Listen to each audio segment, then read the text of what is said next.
acclamer pour toi.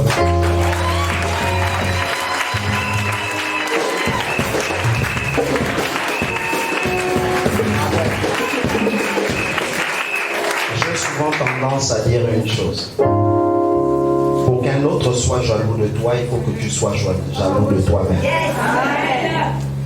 Le problème, c'est que beaucoup de personnes ne se connaissent pas, donc ils ont la capacité de se négliger. Vous savez, Christ incarne la nature divine de quelqu'un, ou encore la nature divine dans le corps de quelqu'un. Sachez une chose, vous êtes guéri pas par vous-même. Vous êtes guéri parce que Christ est la guérison. Et comme il est la guérison, il est dans le corps de quelqu'un qui porte la guérison. Et comme lui n'est jamais tombé malade, lorsqu'il est dans un corps qui a été malade, il le guérit. Est-ce que vous comprenez un peu? Et souvent nous constatons que l'homme qui abrite Christ se néglige. C'est que Christ aura à faire, c'est de quoi? C'est de te négliger aussi. Parce que toi-même tu te négliges. Et tu veux rendre le Seigneur misérable dans ta propre vie, dans ton propre corps. Tu vois, je te demande d'acclamer pour toi-même.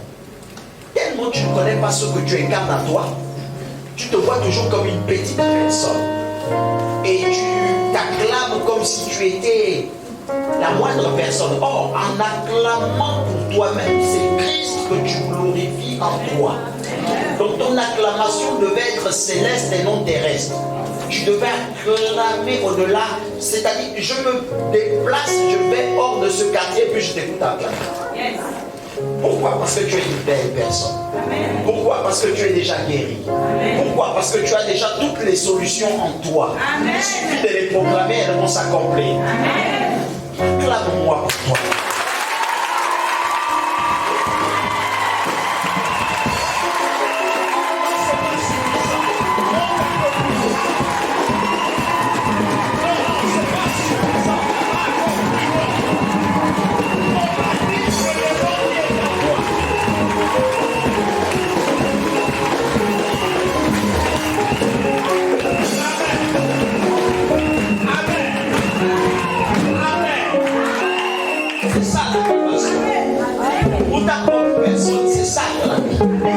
Est-ce que quelqu'un me comprend?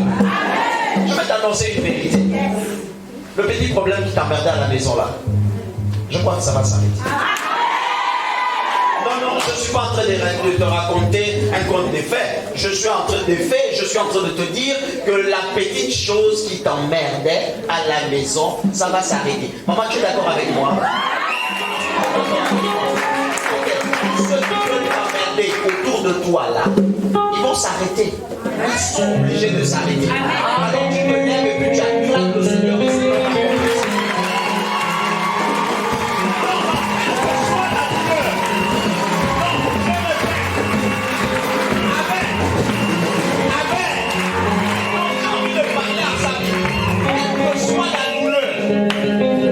Quel que soit le problème, ton acclamation va changer. Alors acclamez un peu pour lui.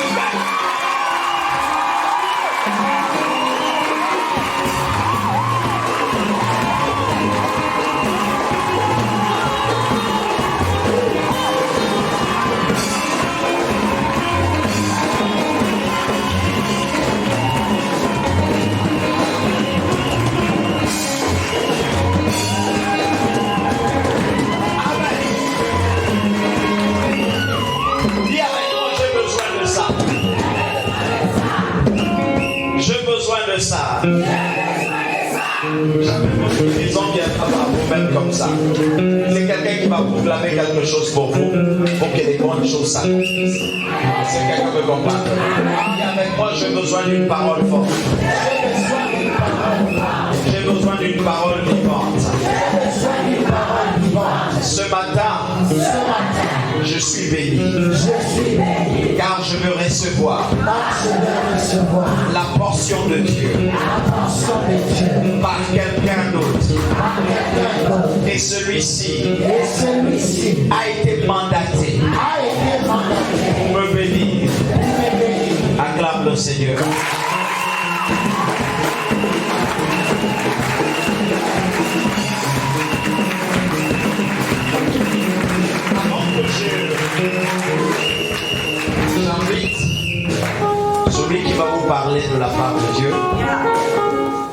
Ce matin, j'aimerais d'abord vous dire une vérité.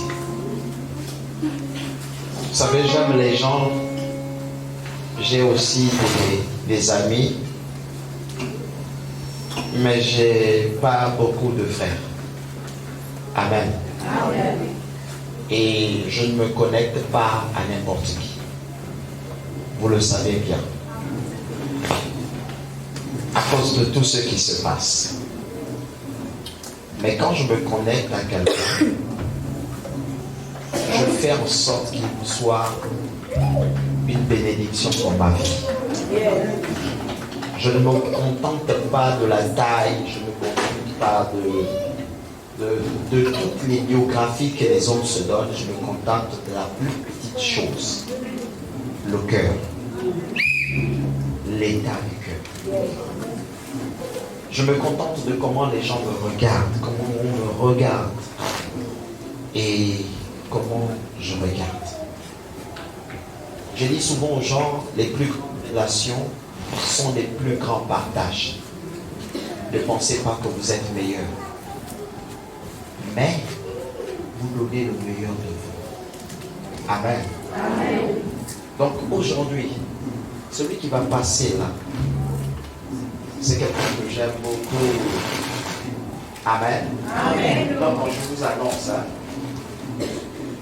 que vous l'aviez vu avant, moi je l'aime beaucoup. C'est pas la peine de vous le dire, parce que ça ne va rien changer en ce que je suis. Amen. Amen. Oui, quel que soit le témoignage que vous aurez de cette personne, moi je l'aime beaucoup. Donc en fait, c'est lui qui va commencer à me dire quelque chose semblant nous amener dans la négativité, va se tromper. Parce que je le recevrai. Je l'aime beaucoup. Amen. Amen. Et celui qui aime ne soupçonne point. Is it way? Celui qui aime se donne total.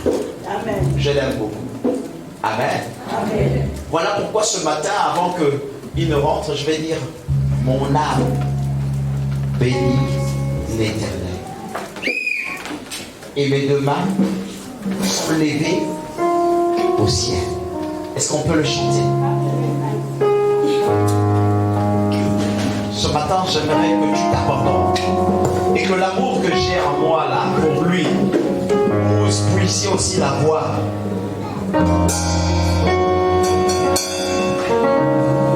Alléluia. Est-ce qu'on peut s'abandonner? Mon âme bénit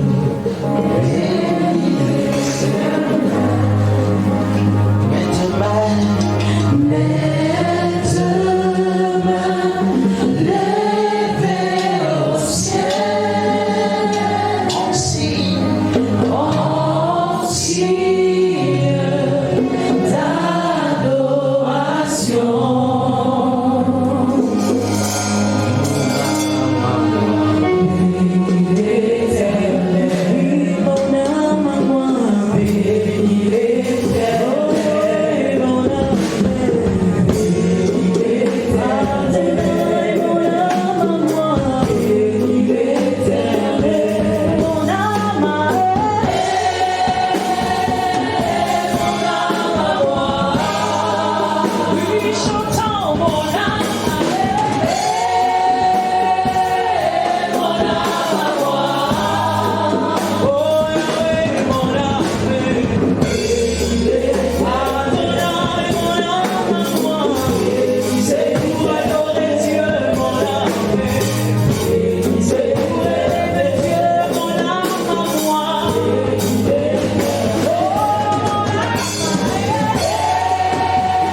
demande ce matin, j'ouvre mon cœur pour recevoir de toi une fraîche rosée.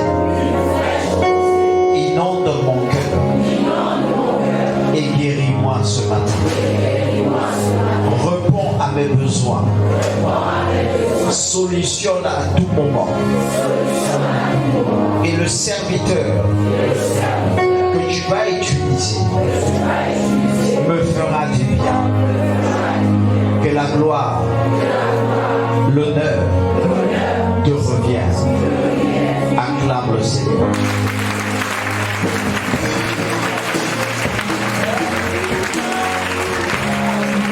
Alléluia.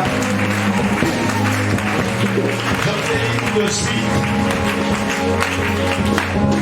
Personne n'aura rien à me dire, je t'aime déjà.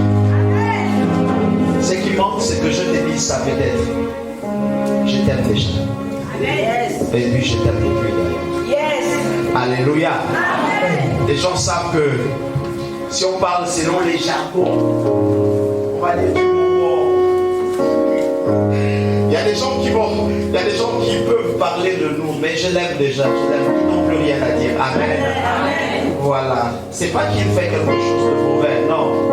La nature humaine a souvent tendance à vouloir séparer deux êtres qui s'aiment. Et je leur dis souvent la même chose. Je l'aime déjà. Vous ne pouvez plus rien me dire. Amen. Tout à l'heure, j'ai vu ma fille déformer un peu son prénom et puis on disait c'était pas toi, c'est quelqu'un d'autre. Amen. C'est le prophète Moula Christ. Amen. Et sous vos acclamations, vraiment, vous acclamez souvent pour moi. Je suis un peu déçu. Mais aujourd'hui, là, est-ce que vous pouvez un peu acclamer quelqu'un au-delà des acclamations? C'est-à-dire qu'il doit se sentir chez lui. Déjà, il est chez lui. Vous n'avez rien à dire. Et pour le prouver, moi, je vais l'attraper par la tête. Mais pendant que je vais l'attraper, j'aimerais que vous aussi vous sentez ça et vous commencez à acclamer le Seigneur.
Celui qui est assis sur le trône et tu es l'ancien des jours.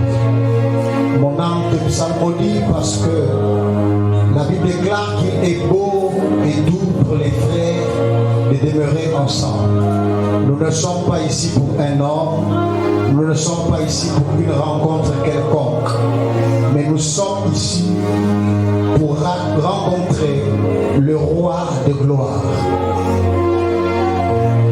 La Bible déclare porte élevez volento, portes éternelles, et que le roi de gloire fasse son entrée. Qui est donc ce roi de gloire? C'est Jésus, l'agneau immolé, celui qui n'avait ni beauté ni éclat pour attirer les regards, mais celui qui s'est donné pour moi afin que je sois sauvé. C'est celui qui s'est donné pour toutes les personnes qui sont ici afin que nous soyons sauvés et justifiés. Nous qui étions hier dans le péché, nous qui étions des hommes perdus, des femmes perdues, mais tu es venu pour que nous soyons sauvés. Tu es venu pour que nous ayons la vie et la vie en abondance. Nous te magnifions, Jésus. Tu n'es pas mort à la croix seulement pour nous qui sommes ici, mais tu es aussi mort même pour les païens, pour les sorciers. Tu es mort pour eux, afin qu'ils aient aussi cette vie en abondance. Je te loue de ce que tu es Dieu. Je voudrais me recommander à toi ce matin et je prie au Dieu que tu te manifestes pleinement afin qu'à la fin de ce programme, nous te remettons toute la gloire.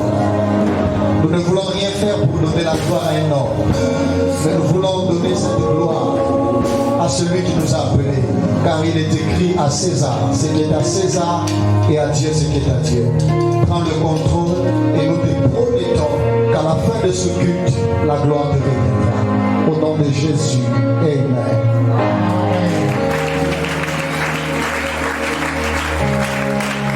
Alléluia. Est-ce que tu peux donner une acclamation à Jésus sur ce que tu fais maintenant? Je ne suis pas d'accord avec toi, je pensais que tu allais l'acclamer plus fort.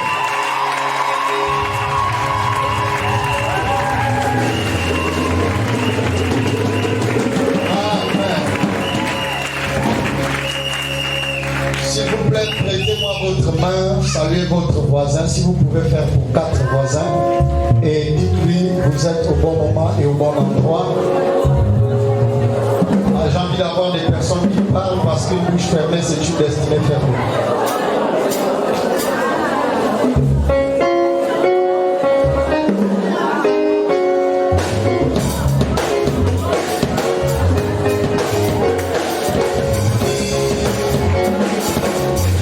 Gloire à Jésus. Alléluia. Amen. Je vous salue gracieusement. Que la faveur divine soit votre partage. Je voudrais m'acquitter d'un devoir. C'est celui de remercier le Seigneur. Si ce n'était pas le Seigneur, nous n'allons pas être là ce matin. J'ai souvent l'habitude de dire aux gens que nous ne sommes pas les plus beaux, les plus belles, parce que nous nous sommes levés ce matin. Si vous allez dans les hôpitaux ce matin, vous allez trouver ceux qui ont plus d'argent que nous, ceux qui sont plus beaux que nous, ceux qui ont plus de matériel que nous. Mais ils sont quand même dans les hôpitaux. Ils ont du mal à respirer. Mais nous n'avons pas mérité, ça a été un don de Dieu. C'est gratuit la vie que nous avons. C'est pourquoi j'ai envie de vous dire, quand vous êtes dans la maison de Dieu, vivez la présence de Dieu comme si c'était votre dernier jour sur la terre. Parce qu'il y a ceux qui sont morts aujourd'hui. Il y a ceux qui sont morts à leur naissance.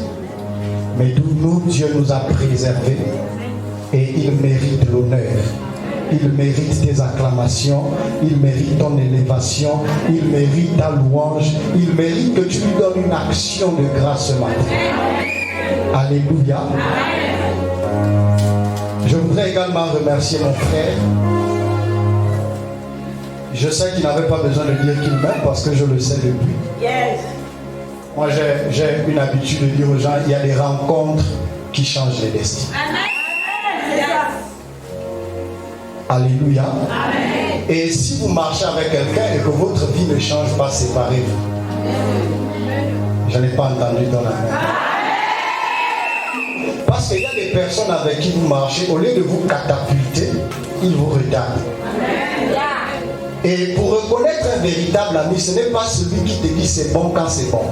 C'est celui qui sait te dire c'est mauvais ce que tu fais quand tu sais au fond de toi que c'est mauvais ce que tu fais. En réalité, un meilleur ami, un meilleur frère, c'est celui qui te dit la vérité, même si ça va te faire mal. Bon, vous ne pouvez pas dire amen à ces choses.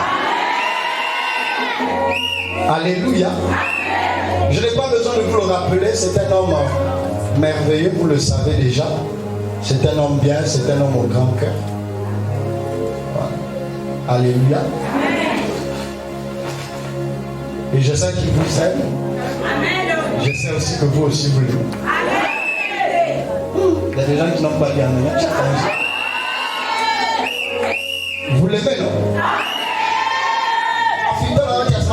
Tu n'as pas dit amen quoi? Alléluia. Je voudrais que nous puissions donner une acclamation à cet homme.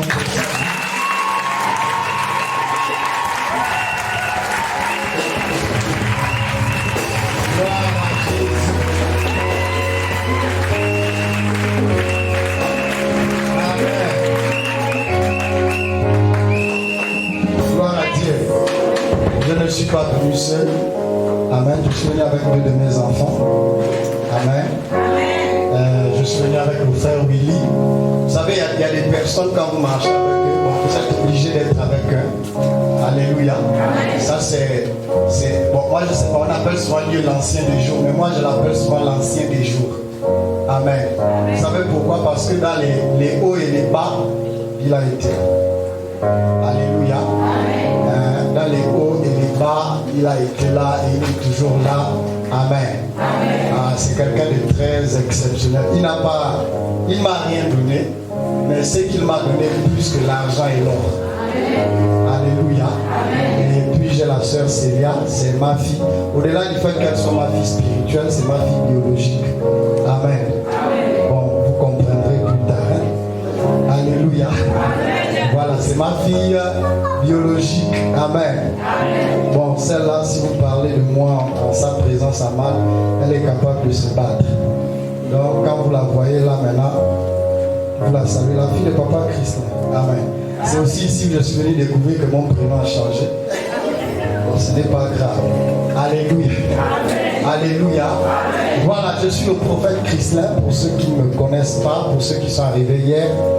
Mais je crois que tout le monde ici me connaît déjà. Je n'ai pas besoin de me présenter. Je suis chez moi.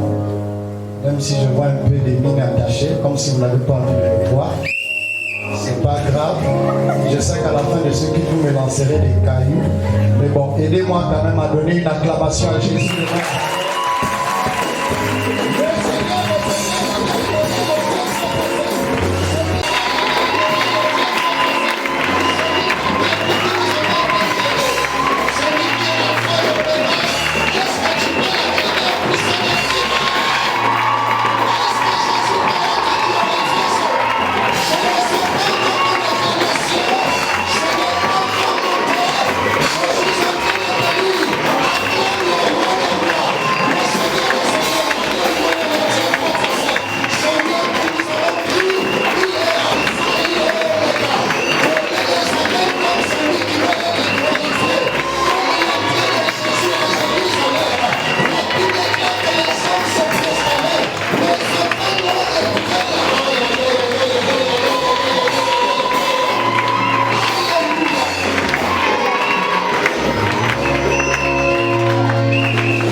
C'est-à-dire même si c'est toi le président de la transition.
Alléluia.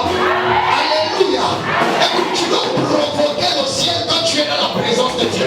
Tu dois provoquer Dieu par ton attitude. Tu dois provoquer Dieu par ton atmosphère.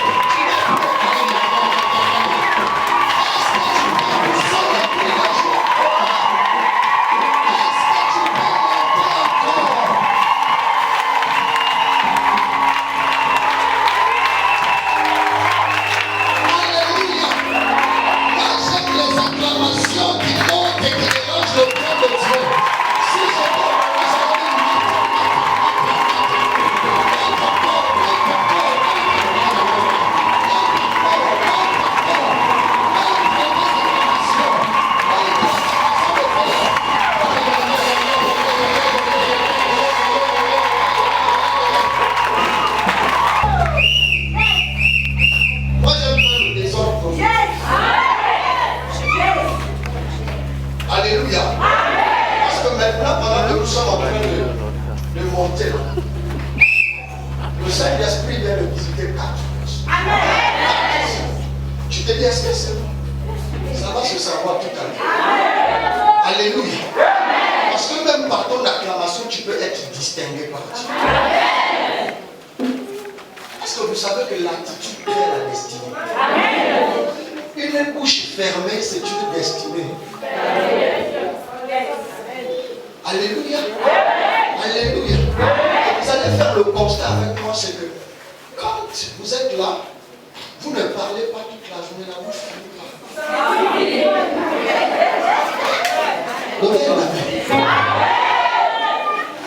Pourquoi? Parce que tu n'as pas parlé pour ta destinée. Écoutez, nous venons ici pour changer notre destinée. Nous ne venons pas ici pour nous amuser. Nous venons pour le changement de notre destinée. Et à ton voisin, tu es venu ici pour quoi? J'ai une mission ce matin pour toi, c'est de te bénir. Amen. Je ne vais pas bénir.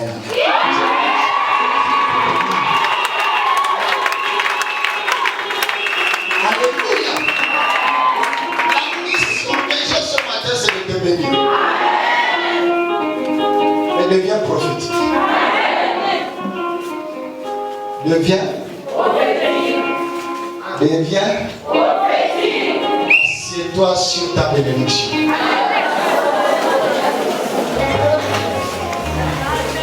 Ça, les frères, va pour vous lever.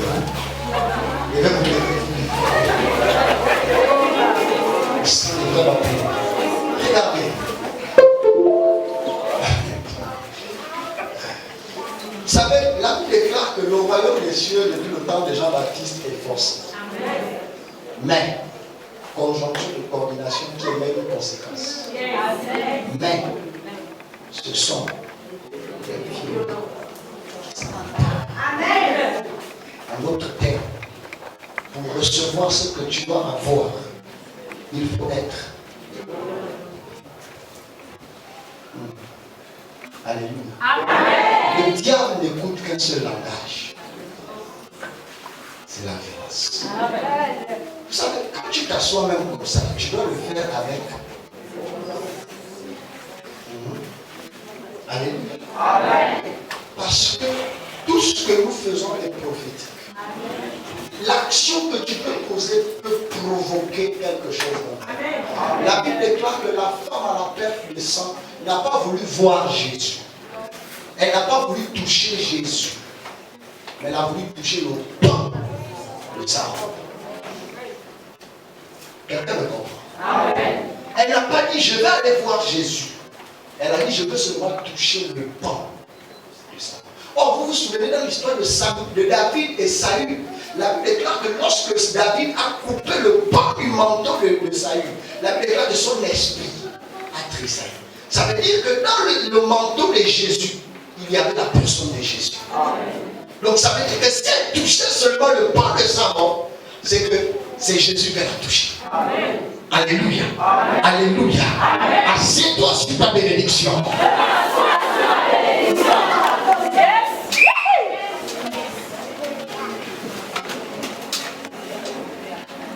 Amen. Nous allons ouvrir nos Bibles dans le livre de Genèse chapitre 1, le verset 28. Ce sont des choses que nous connaissons déjà. Levons-nous pour ouvrir la parole. Genèse 1, verset 28, il est écrit: Dieu les bénit. Et Dieu leur dit: soyez féconds, multipliez, multipliez, remplissez la terre et la assujettissez, et dominez sur les poissons de la mer, sur les oiseaux du ciel et sur tout animal qui se meut sur la terre. Genèse chapitre 12, le verset 1 à 3. Ce sont des choses que nous connaissons. Genèse 12, verset 1 à 3. L'Éternel dit à Abraham: va-t'en de ton pays, de ta patrie et de la maison de ton père, dans le pays que je te montrerai. Je ferai de toi une grande nation et je te bénirai. Je rendrai ton nom grand et tu seras une source de bénédiction. Je bénirai ceux qui te béniront et je maudirai ceux qui te maudiront. Et toutes les familles de la terre seront bénies en toi. Amen. Proverbe chapitre 10, le verset 22e, pour terminer. Proverbe 10, verset 22, il est écrit: c'est la bénédiction de l'Éternel qui enrichit, et il ne la fait suivre d'aucun chagrin. Quelqu'un dit Amen. Amen. Veuillez vous asseoir, s'il vous plaît. J'ai une mission ce matin. C'est qu'après ce culte, tu dois repartir béni. Amen. Quelqu'un dit Amen. Amen. Nous voulons parler de la bénédiction. C'est quelque chose que vous avez déjà entendu. C'est quelque chose, certainement, que vous entendez tous les jours. Mais nous voulons parler de ça ce matin. La bénédiction.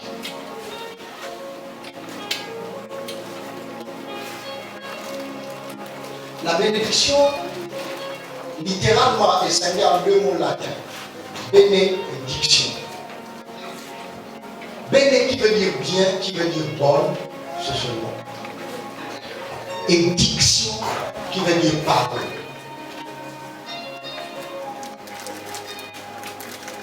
Donc en réalité, la bénédiction, ce sont des bonnes paroles prononcées dans la vie d'un individu par une divinité ou encore par un être humain plus élevé que la personne. Ce qu'il faut que je vous dise, que ne peut bénir que celui qui est déjà.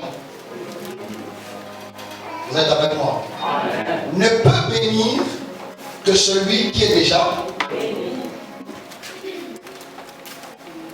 Amen. Amen. Maintenant, nous venons de lire deux textes bibliques que nous connaissons, que nous avons l'habitude de lire. La première, c'est l'histoire de la création d'Adam et Ève. La Bible déclare que Dieu crée Adam, place Adam dans le jardin. Ensuite, Dieu va créer Ève. Il va mettre les deux au milieu du jardin. La deuxième, c'est l'histoire d'Abraham. C'est une histoire que j'aime beaucoup. La Bible dit qu'Abraham avait des problèmes. Il est né dans une famille de féticheurs. Abraham est né dans une famille où le fétiche battait son plein. Et c'est ainsi que Dieu apparaît à Abraham. Il dit: Abraham, va-t'en de ton pays, de ta patrie, de la maison de ton père. Mais vous allez vous rendre compte que Abraham quitte la maison de son père, il avait 75 ans, donc 75. Nous au Gabon, quand on arrive à 30 ans, ça commence à nous gêner, à être dans la maison de son père. Ça veut dire qu'Abraham avait accusé un retard. Mais ça ne dépendait pas d'Abraham, ce n'était pas un problème pour Abraham. Parce que le problème d'Abraham venait de son père, Terach. Terach veut dire retard. Or, Abraham avait connu un problème. Il quitte la maison de son père en retard. Il a un premier enfant en retard. Vous comprenez que Dieu, les promesses de Dieu aussi venaient dans la vie d'Abraham en retard. Mais Abraham avait une chose. La chose qu'Abraham avait, c'était la promesse de Dieu. Un jour, je prêchais à l'église et je disais, la promesse, les fils de la promesse ne meurent pas. Et Abraham avait ce problème. Abraham quitte la maison de son père. Mais écoutez-moi, Dieu ne lui montre pas exactement où il doit aller. Mais Abraham quitte quand même la maison de son père. Il part dans un pays que Dieu te montre. Donc jusque-là, Dieu n'a pas encore montré à Abraham le pays. Il ne sait même pas où il doit aller. Mais il dit quand même, va, quitte la maison de ton père. Imaginez-vous. Vous êtes là avec nous ce matin, vous vivez dans la maison de votre père, et puis le prophète vous dit, vous sortez de la maison de ton père. La première question que vous allez poser au prophète, c'est, je vais où? Alléluia. Écoutez ce que Dieu dit à la suite. Je te bénirai. Je rendrai ton nom grand. Il y a un principe qu'on doit honorer dans la bénédiction. C'est que tu ne peux rien faire sans la bénédiction. J'ai un bon silence. Tu ne peux rien faire sans la bénédiction. Je ne suis pas en train de te parler de la sanctification, je ne te parle pas du Saint-Esprit, je te parle de la bénédiction. Tu ne peux pas aller loin si tu n'as pas la bénédiction. Je peux monter. Abraham est dans la maison de son père, mais Dieu lui dit quand même, va-t'en de la maison de ton père, de ta patrie, et là, je te bénirai. Dieu dit à Adam et Ève, au verset 28 de la Bible dit, Dieu les bénit. Donc ça veut dire qu'avant que Dieu donne et son ordonnance à Adam et Ève, la première chose qu'ils ont reçue, c'était la bénédiction. Dieu n'a pas commencé à dire non, travaillez le jardin. Il les a d'abord bénis. Un principe que vous devez comprendre, c'est que commence tout par la bénédiction. Tu veux aller loin, cherche la bénédiction. Moi, je me suis souvent posé la question. Parfois, je prêchais même contre ces choses. Mais pourquoi les gens viennent à l'église seulement pour chercher la bénédiction? Frère, il n'y a rien sans bénédiction. Je vais prendre un cas pratique. Chez nous au Gabon, nous sommes tous des Africains. Vous ne pouvez pas faire un mariage si vous n'avez pas la bénédiction de vos parents. Quoi que les gens se marient aujourd'hui en ayant des problèmes avec leurs parents. Mais vous oubliez une chose. C'est que si les parents n'ont pas dit allez-y, vous n'avez pas été bénis au départ. C'est pourquoi nos parents ont institué ce qu'on appelle la dot de la nuit. Est-ce que vous savez que le mariage ne se fait pas la journée de sketch qu'on vient faire? Le véritable mariage se fait en réalité la nuit. Donc quand les parents, on ne prend pas tout le monde. Ça ne se fait pas devant tout le monde. Et c'est quelques personnes, des personnes importantes qui ont la bouche autorisée et ont la capacité de vous introduire dans le mariage. Donc quand quelqu'un dit mon mariage a été réussi, c'est parce que ça n'a pas été fait la nuit. Et pour que la réussite se matérialise, il faudrait que la personne qui t'a mis au monde, ou les personnes qui ont la possibilité, la capacité de vous introduire à l'intérieur, aient sur eux la parole capable de vous introduire. Ne faites rien sans la bénédiction, frère. Vous allez me dire, non, elle est éphémère. Je vais vous prouver quelque chose. Dieu apparaît à Abraham, plutôt à Adam et Ève. Vous allez vous rendre compte que quand Dieu parle à Adam et Ève étaient nus. Ils n'avaient rien. Ça veut dire quoi? Ça veut dire que la bénédiction, ce n'est pas le matériel. Vous pouvez avoir tout l'argent du monde, mais vous n'êtes pas béni. Je vais avancer. Moi, je connais des personnes qui ont de l'argent, mais qui n'ont jamais réalisé quoi que ce soit avec cet argent. Pourquoi? Ce n'est pas une question d'argent. Ce n'est pas une question de moi j'ai beaucoup de voitures, j'ai beaucoup de maisons. Ça, ce n'est pas la bénédiction. Non, j'ai beaucoup de fesses. Ça, ce n'est pas la bénédiction. Parce que tout ceci va rester. Mesdames et messieurs, deux histoires se présentent dans la Bible. C'est l'histoire de l'enfant prodigue et l'histoire de Jacob. La Bible déclare que lorsque l'enfant prodigue a vu qu'il était déjà grand, il va vers son père. Il demande à son père tous ses biens. Et il part avec ses biens. La Bible déclare qu'après quelques temps, tous ses biens, il les a dilapidés et il est revenu à la maison de son père. Il est sorti avec les biens, mais il n'avait pas la bénédiction. Mais la Bible déclare que Dieu, par la bouche d'Isaac, bénit Jacob. Après avoir béni Jacob, la Bible déclare que quand Jacob part, il part avec la bénédiction. Et quand il part dans la maison de Laban, la Bible déclare que tout ce qu'il a travaillé a prospéré. Ça veut dire que la bénédiction a la capacité de vous faire prospérer en pays étranger. Quel que soit là où tu peux aller, la bénédiction a la capacité de te faire monter. Mesdames et messieurs, ne faites rien sans la bénédiction. Vous ne pouvez pas commencer le ministère sans avoir la bénédiction. Vous ne pouvez pas aller dans une maison, rentrer dans une maison sans être béni. Vous ne pouvez même pas avoir un mariage sans avoir la bénédiction. Vous allez me dire, prophète, il y a des gens qui se marient.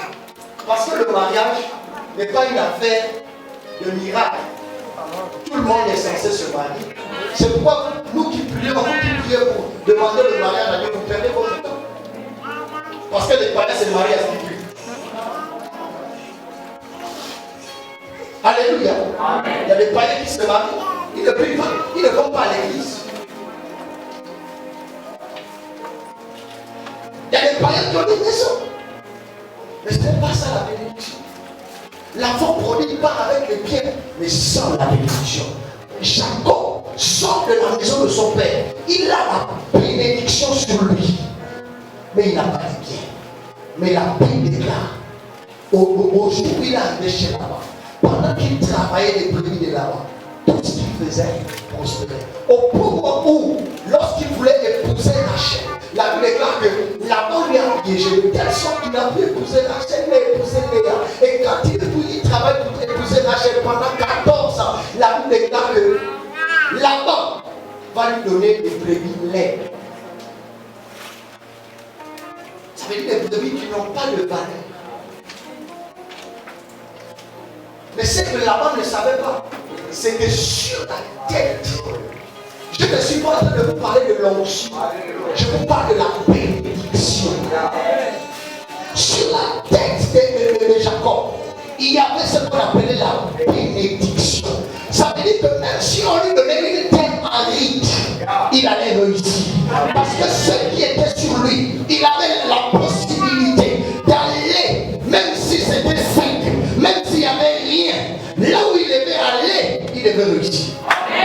Parce que Jacob faisait aussi partie des fils d'Abraham. La Bible déclare, je bénirai ceux qui te béniront et je maudirai ceux qui te maudiront. Ça veut dire que quelle que soit la personne qui a eu à parler contre toi, ça n'a pas d'effet, ça n'a pas d'effet, ça n'a pas d'effet. Parce que celui qui a déjà déclaré sur toi est au-dessus de ceux qui il est au-dessus de ceux qui ont déclaré avant toi. Abraham avait un problème, c'était qu'il était dans une position de malédiction à cause de son père. Mais écoutez, quand Dieu vous bénit, même s'il y avait une malédiction, elle n'est de nul et de nul advenue, parce que la parole de Dieu prime sur tout ce qui est déclaré sur nous. Quelqu'un me comprend? Maintenant, la question qu'on a se poser, c'est quoi la bénédiction? La bénédiction, c'est d'abord une autorisation de Dieu. La bénédiction, c'est d'abord une autorisation de Dieu. Frères et sœurs, dans les années 2020-2021, nous avons vécu ce qu'on appelle le coronavirus. Vous êtes d'accord avec moi? Et pour sortir d'une localité à une autre, il fallait qu'on ait un document qui nous autorise à sortir ou encore à circuler. Et cette autorisation, on la prenait dans un ministère, notamment le ministère de l'Intérieur. C'est la même chose avec la bénédiction. La bénédiction vous autorise à aller là où les gens ont placé les limites. La bénédiction vous autorise à franchir les murs qui avaient été dressés. La bénédiction vous autorise à faire ce que ton père, ta mère n'a pas pu faire. Amen. Je suis déjà avec vous. La bénédiction, c'est une autorisation divine. Donc, par conséquent, si vous êtes là aujourd'hui, ce n'est pas une question dont Dieu m'a appelé. C'est d'abord une question de bénédiction. Pourquoi? Parce que sur votre père spirituel, Dieu avait déjà déposé un mandat de bénédiction. De telle sorte que tu te retrouves ici ce matin. Ce n'est pas Dieu qui t'a appelé. C'est une question que lui, il est béni pour ça. Donc sa bénédiction est en train d'attirer des faveurs. C'est comme ça que quand vous êtes béni, vous avez la possibilité de changer les décrets. Quand vous êtes béni, moi j'ai déjà vu des personnes, ils n'ont pas d'argent, ils n'ont pas de maison, mais s'il n'est pas là, rien ne commence. Il a le pouvoir de décision. Ce n'est pas l'autorité. C'est ce qui est sur vous. C'est ce qui est sur vous. Quand vous avez la bénédiction, vous avez avec vous ce qu'on appelle la règle de l'exception. Dans la règle générale, il y a l'exception. Dans la règle générale, c'est que tout le monde ne réussit pas dans la famille. Dans la règle générale, c'est qu'il y a des personnes qui ne peuvent pas dépasser un niveau scolaire. Dans la règle générale, c'est que dans la famille, les femmes ne se marient pas.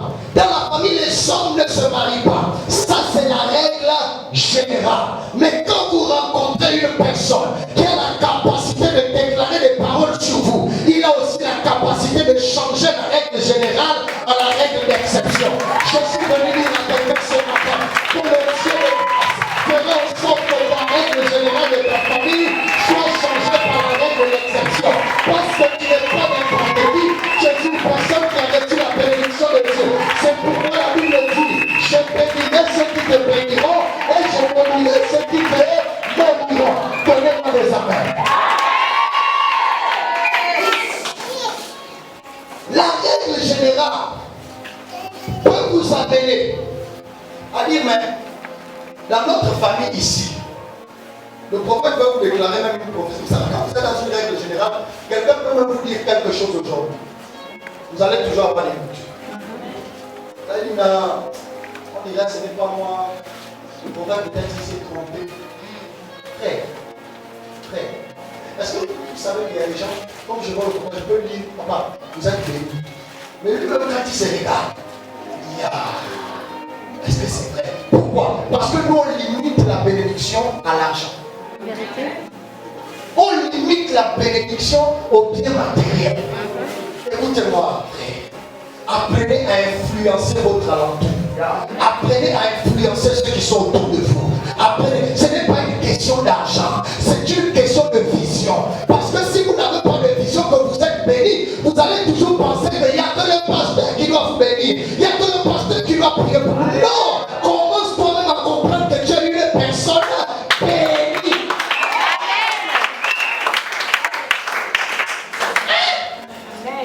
Parfois tu n'es pas possédé. Parfois tu n'as pas les démons. Tu t'en rends pourquoi?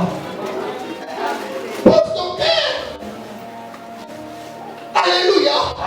Parce que la bénédiction est sur toi. Partout là où tu passes. Peu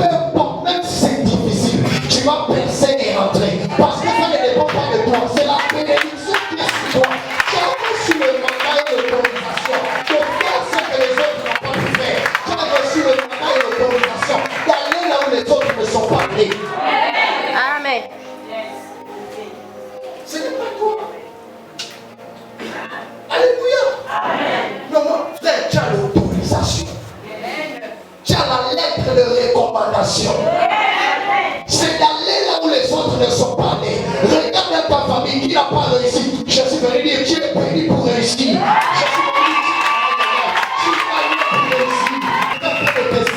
Je suis venu te dire, tu es béni au centuple. Je suis venu te dire, je suis venu te dire, tu seras béni à ton arrivée, béni à ton départ. Lui, il ne manqueront pas dans sa maison. Parce que la bénédiction est sur moi, tu réussiras là où ton père n'a pas réussi. Tu réussiras là où ta mère n'a pas réussi. Tu iras là où ton père.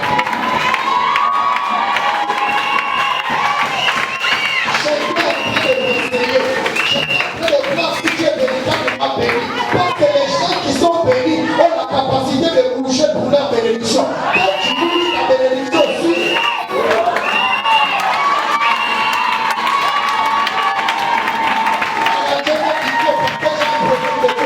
Ce n'est pas Dieu, ce n'est pas moi. C'est une question de je serai distingué parmi 1000. Je serai distingué parmi 10 000. Je serai distingué parmi 1 million. Ce n'est pas moi, c'est là.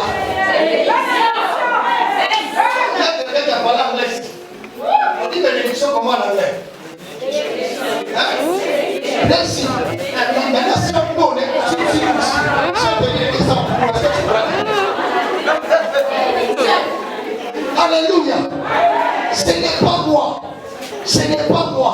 Regardez, vous savez, parfois on peut te faire la jalousie pour rien. Ce n'est pas que les gens te jalousent parce que tu n'as rien. Non, tu as quelque chose.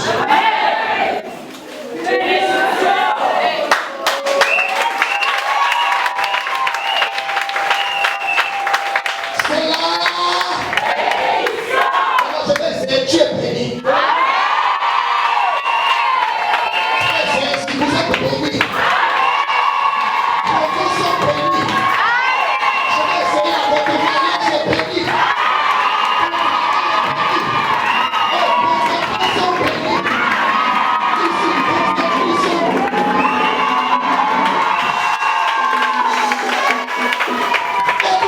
La bénédiction, c'est aussi une façon de marcher. La bénédiction, c'est aussi une façon de parler. Je ne peux pas marcher n'importe comment parce que je n'ai pas d'argent. Je ne peux pas marcher n'importe comment parce que je ne suis pas marié. Ce n'est pas le mariage qui détermine ma bénédiction. Je suis béni depuis le ventre de ma mère. Je suis béni depuis le ventre de mon père. Avant que je ne sois confus, j'étais déjà là.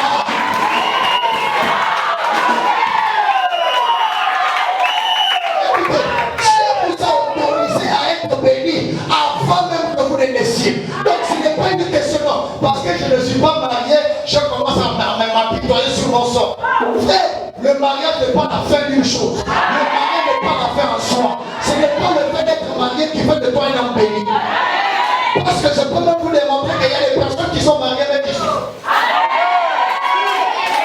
je préfère ne pas être marié avant la bénédiction et le mariage viendra par ma bénédiction. Je suis en train de parler à quelqu'un ce matin. Tu me mets la main sur le papa. Je bénis tes entreprises. Je bénis ta vie. Je bénis tes études. Je bénis tes enfants. Je bénis ton travail. Je bénis tes enfants. Que tout ce que tu puisses sois béni. Lève le téné est béni. Lève le téné est béni.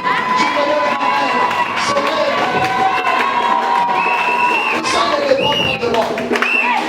Écoutez, vous pouvez tout avoir aujourd'hui. Mais ça peut partir en rien de temps. Mais si vous avez, c'est comme ça que la Bible dit, c'est la bénédiction de l'Éternel qui est ici. Et elle ne se fait sur l'eau. Donc en réalité, la richesse n'est pas la bénédiction. C'est la bénédiction qui est la richesse est la conséquence de la bénédiction. Donc en réalité, avant d'avoir la richesse, il faut d'abord être donc si tu es béni, c'est que tu as tout. Ça veut dire que si les chrétiens ne réussissent pas, ils ne comprennent pas, c'est parce qu'ils ne savent pas qu'ils sont bénis. Quand vous savez que vous êtes bénis, il y a des situations dans lesquelles tout le monde pleure. Toi tu marches avec fierté. Je bénirai. Je vais vous dire quelque chose. La Bible dit à Abraham, des nations sortiront de toi. Je ferai de toi une source de bénédiction. Est-ce que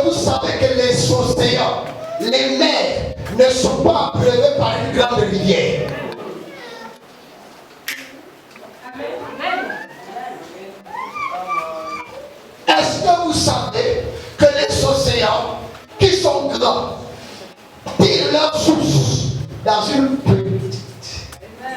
Amen. Ça veut dire quoi? Ça veut dire que quelqu'un peut devenir grand, mais sa source de bénédiction est. En fait, ta grandeur ne dépend pas de ce que tu as maintenant, mais ça dépend de ce que tu es. Ça dépend de ce que Dieu t'a dit, et ça dépend de ce que toi tu sais de toi. Si tu sais que tu n'es pas béni, tu auras toujours la possibilité, ou encore tu auras toujours cette façon d'être qui ne détermine pas le Dieu qui est en toi. Comment comprendre que nous prions un Dieu de gloire, mais quand tu te regardes, tu dis je ne ressemble pas à la. Écoutez, la bénédiction est un état d'esprit. La bénédiction, c'est comme la prospérité. Frère, vous voyez, il y a des gens, ils ne forcent pas, ils ne parlent pas bien français. Ils mettent à la place de la piste, le piste, la vie atterrit. L'oreille, le tien passe. Mais le plus important, c'est qu'en lui, là, il réalise des choses que les personnes qui ont plus d'argent que lui ne peuvent pas réaliser. Parce que c'est une question de. C'est pourquoi on va construire des maisons, on va construire des églises, on fera plus de ça qu'on est en train de faire. On fera plus de ce n'est pas une question d'argent. Ce n'est pas une question d'argent. C'est une question de.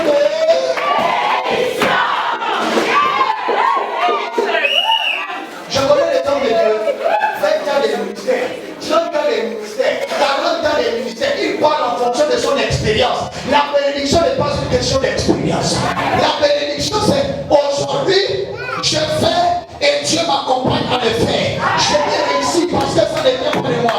Ça ne vient pas de moi. Je vais demander pourquoi il y a des choses, je n'ai pas besoin de sortir. Ça vient seul. Mais on se pose la question, mais lui il ne travaille pas. Il fait comment? C'est pourquoi vous accusez. On dirait qu'il est rentré dans la roche. On dirait que c'est la rose quoi. Ce n'est pas la rose quoi. C'est la.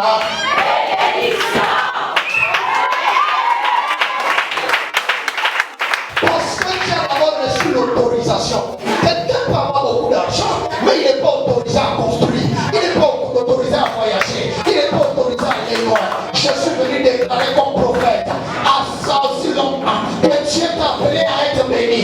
Tes voyages se réaliseront au nom de Jésus. Le Dieu de toute grâce, nous dira les portes de bénédiction. Que tu sois béni dans ton voyage, béni dans tes mains. L'homme de tes mains est béni. L'homme de tes entrailles est béni. Donnez-moi des amis comme des amis de personnes qui sont bénies. Parce que tu vas t'effondrer à partir de ce matin. Que toutes tes forces t'éclairent le nom de Jésus. Vous savez la bénédiction. Et que l'autorisation divine est avec vous. Vous s'ouvrez les portes que personne n'a pu ouvrir dans votre famille. Vous s'ouvrez les portes que personne n'a pu ouvrir dans votre famille. Moi je connais des familles à aussi longtemps qu'ils étaient dans leur famille sans pourtant rencontrer la personne qui était à même de les bénir. Je vous dis quelque chose. Est-ce que vous savez que si Melchisedec n'avait pas rencontré Abraham, il n'allait pas monter? Si Melchisedec n'avait pas rencontré Abraham, Abraham n'allait pas prospérer. C'est comme ça. Vous vous introduisez dans une bénédiction. Tu as besoin de quelqu'un qui a reçu le mandat de vous introduire. C'est pourquoi les grands j'ai souvent dit aux gens, un lion n'enfante pas les chats. Un lion n'enfante pas les chiens. Quand vous êtes un lion, vous êtes un lion. Quand vous êtes un lion, vous enfantez les lions. C'est pourquoi si ton père a compris, tu vas trouver les immeubles. Si ton père a compris, tu vas trouver les immeubles. Je ne suis pas d'accord. Je ne suis pas d'accord. De belles personnes. Mon père a fait une maison. Moi, je m'arrête à une maison. Ça, c'est pas la bénédiction. Mon père construit une maison. Je construis des maisons. Je construis des immeubles parce que la bénédiction est au-delà de la bénédiction. J'arrive à train de bénir ses enfants. Il y a ses enfants. Il dit particulièrement à Joseph, je te bénis au-delà des bénédictions de mes pères et de ma bénédiction. Ça veut dire que Joseph n'avait pas le droit, n'avait pas le courage de manquer sa vie. C'est comme ça que son père n'était pas quelqu'un de grand. Mais quand Joseph est arrivé, Joseph a commandé l'Égypte. Dieu ne peut pas. Est-ce que vous savez que Dieu n'est pas le Dieu qui remplit? Dieu ne remplit pas. L'Éternel est mon berger. Je ne manquerai rien. Il me fait reposer. Il me conduit. Mais ça là, ça ne m'intéresse pas. À cause de son nom, quand je marche dans la plaine de l'enfant, je ne peux pas. Quand il est avec moi, sa roulette et son bâton. Voici, il dresse devant moi une table en grâce de lait. Il conduit ma tête. Donc Dieu est le Dieu du débordement. Dieu ne peut pas vous bénir à la limite que vous faites. Dieu vous bénit à la limite de telle sorte que lui coule sur la tête d'Aaron, se répand sur la main et sur les haies. Que ta bénédiction se répand sur tes enfants. Que ta bénédiction se répand sur ta vie. Que ta bénédiction se répand sur ton mari. Que ta bénédiction se répand sur ta femme. Que ta bénédiction se répand au delà de tes enfants. Que ta bénédiction se répand au delà de la bénédiction. Que tes pères soient bénis à partir de toi. Tes soeurs bénis à partir de toi. Tes enfants bénis à partir de toi. N'importe personne qui bénisse en elle, se met au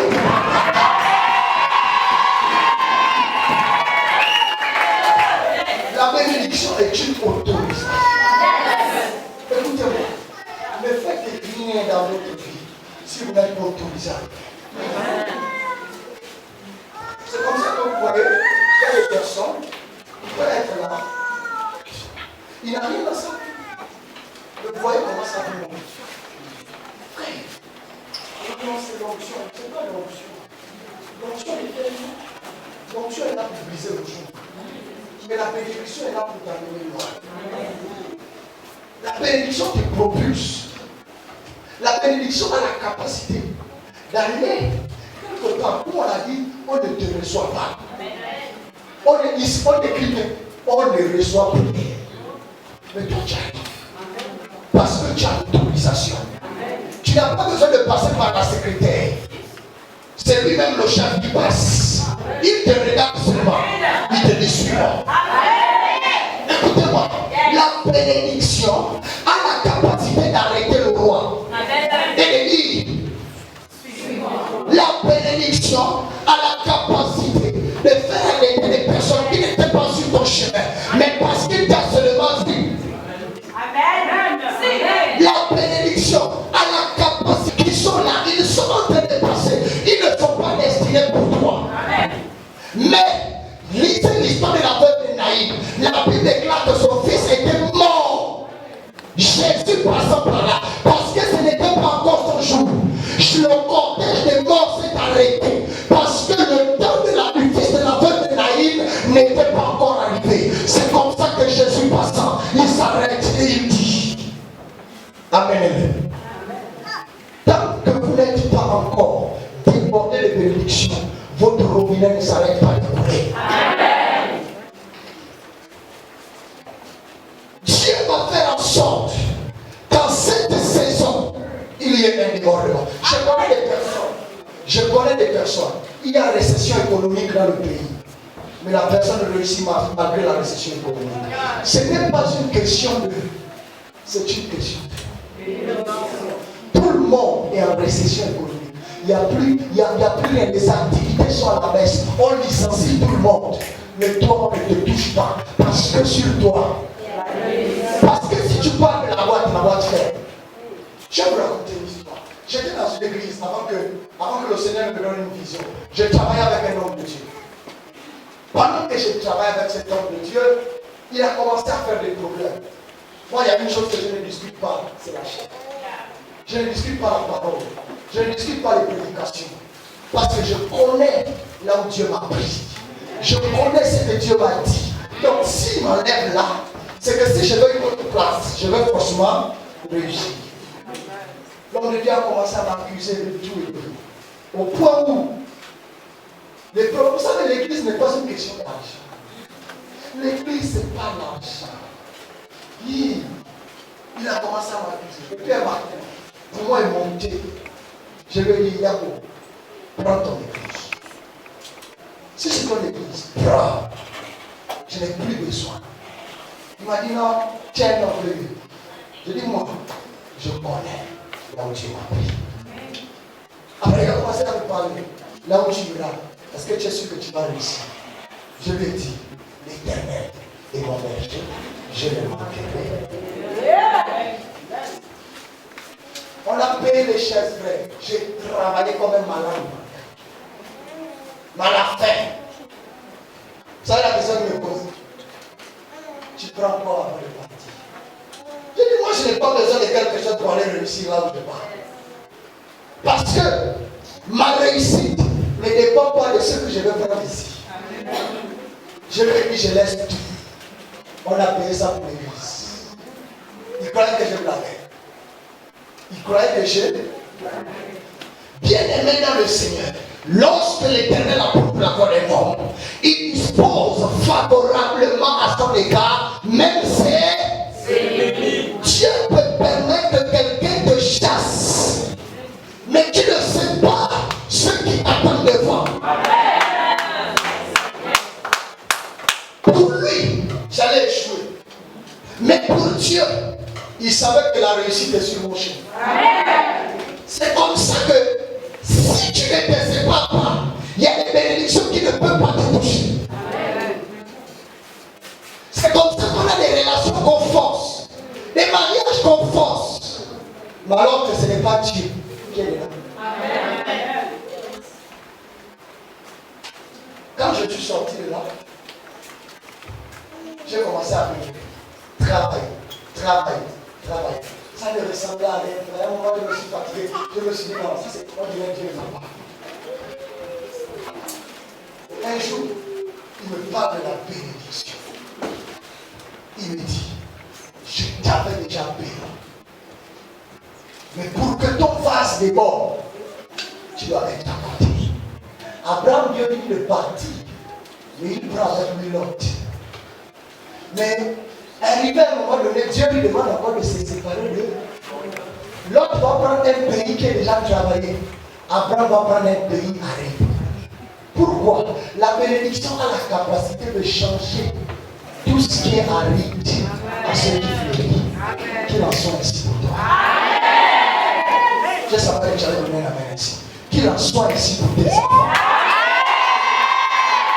Qu'il en soit ici pour ta famille. Qu'il en soit ici pour ton mariage. Qu'il en soit ici pour ton mari, pour ton époux, pour les enfants, qu'il en soit ainsi au Amen. C'est comme ça que je suis sorti. Quand je suis sorti, je commençais à marcher seul. Je sentais que c'était le. Mais quand j'avais compris le principe de la bénédiction, c'est là où j'avais le terrain, c'est là où j'avais la mise en place. Dieu est capable de vous sortir d'une situation que vous-même vous ne maîtrisez pas. Vous dites, mais si je pars, je vais aller où? Je n'ai pas d'autre personne que lui. Frère, là, ce qui est sur toi là, ce qui est sur toi, écoutez ce que la Bible dit, le bonheur et la grâce t'accompagneront tous les jours. Amen. Et puis toi qui es là, tu te négliges, tu te méprises. Je disais dernièrement à mes enfants à l'église que vous là, vous êtes là. Quand le pasteur vous réprimande un peu, vous vous fâchez. Vous vous remettez dans vos coquilles. Mais quand tu es dans le mariage, on t'insulte. On insulte même ton père et ta mère. Tu ne parles pas. Tu ne te fâches pas. Pourquoi c'est à l'église que tu prends tes pieds et tu parles? Parce que nous ne connaissons pas la raison pour laquelle nous sommes à l'église. Parce que quand nous sommes à l'église, Dieu ne nous bénit pas pour nous. J'ouvre une parenthèse. Dieu ne vous a pas donné la bénédiction pour vous. Amen. Vous êtes bénis, oui. Mais cette bénédiction n'est pas pour toi. Il dit, je ferai de toi une source. Ça veut dire que si tu es une source, c'est qu'il y a des gens qui vont puiser en. Pourquoi c'est toi qui prends les bords? Pourquoi c'est toi qui prends toujours les bords chez les autres? Pourquoi c'est toi qui vas demander le sel chez le voisin?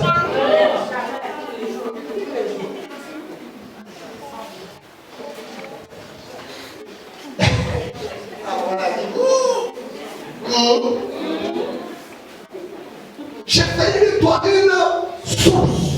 Donc la source, ça veut dire qu'en dehors de toi, il y a des gens, il y a d'autres sources qui viennent s'appeler à toi.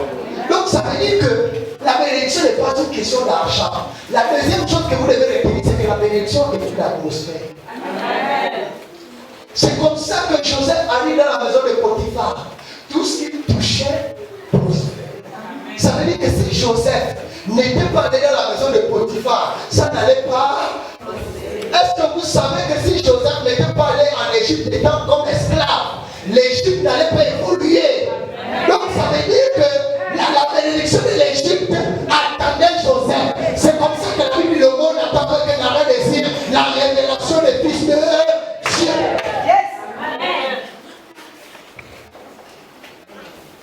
C'est une atmosphère. C'est comme ça que, voyez, elle est mariée, mais quand elle arrive dans la maison de son mari, il faudrait que les choses prospèrent. Les choses doivent changer. Un jour, j'ai lu l'histoire de Barack Obama. J'ai lu ça, je crois, sur Internet. Et un jour, ils étaient dans un restaurant avec sa femme. Et puis, ils étaient en train de manger. Un monsieur est venu et a salué sa femme. Après, Barack Obama demande à sa femme, mais qui est cet homme? Elle lui dit non, ça c'est un ex-dragueur. Et puis Barack Obama lui dit, mais donc, en réalité, si tu ne m'avais pas croisé, j'allais épouser quelqu'un qui va au restaurant. La femme lui a répondu, non, si j'étais avec lui, il allait être le président des États-Unis. En réalité, une femme dans la vie d'un homme, c'est Dieu dans la vie de cet homme. Amen.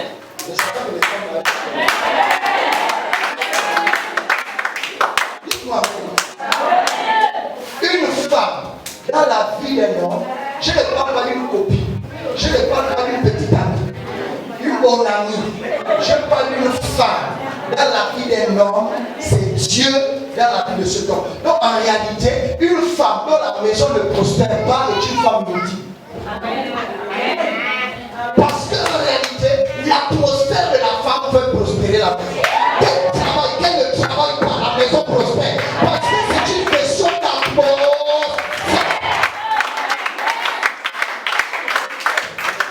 Je savais que votre amène devait être comme ça.